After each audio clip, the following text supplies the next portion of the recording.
Hop, security petlalarimizni joy-joylariga qotirib olganmiz, ko'rib turganinglardek. Deyarli qilganmiz. Hop, security petlarni o'yish bo'yicha bitta eslatib o'tib ketamiz. Ko'rib turganingdek, Farid Komil shabloni security petlarimizni ochiladigan tomonidan 1,5 santimetr qoldirganmiz. Mana shu yerda 1,5 santimetr qolishi kerak ochiladigan tomonidan. Yarimdan kamroq bo'lsa ham hech narsa qilmaydi. Maksimum 6 mm. 6 mm dan kattalashtirib olmaganinglar ma'qul. Hop, o'yilish jarayoniga keladigan bo'lsak, Farid Komil shablonini o'rnatib olganmiz. Mana ko'rib turganinglardek, shablonda mana shunaqa joyi bor. Ya'ni mana shu yerga yozib qo'yib beradigan tomonni mana. Shuni tepasi bilan tekis qilib qo'yamiz. Tekis qilib qo'yamiz. Va shu holatda o'yamiz. Birinchi petlarimizni, ikkinchi petlarimizni hop, shablonimizni yechamiz-da, ikkinchi petlarimizni o'sha yoqqa suramiz-da. Mana ham korovka degan tomoniga petlarimizni tugashini to'g'rilaymiz. Petlarni tugashini to'g'rilaymiz, ikkinchi petlarimizni ochamiz. O'shanda birinchi petlarimizni boshlanishi 18.3, ikkinchi petlarimizni ham boshlanishi 18.3 razmerda to'g'ri keladi. Mana sizlarga shuni o'lchab ko'rsatib beraman. Mana ko'rib turganinglardek 18.3 bu yoq ham mana 18.3 da boshlanadi. Hozir bu yerda katta bo'lib turganini hisobi, mana bu metrimiz bunda katta bo'lib turibdi. Shuni hisobiga agar mana shunday qo'yadigan bo'lsa, 18.3 ga to'g'ri keladi.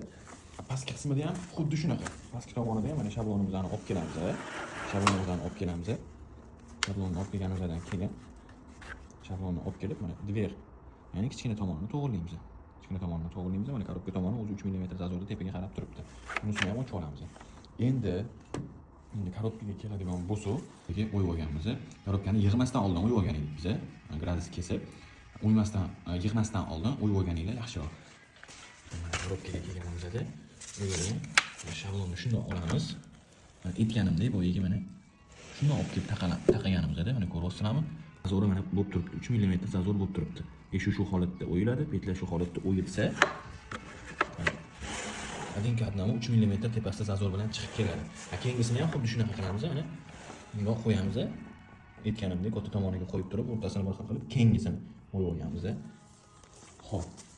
Past tomonida ham shunaqa, past tomonida biz общий zazorga 1.8 beramiz. 3 mm tepadan bo'lgandan keyin 1,5 cm pastda qoladi. Gilam haqqisini hisobi bilan 1,5 cm ga chizib olganmiz-da.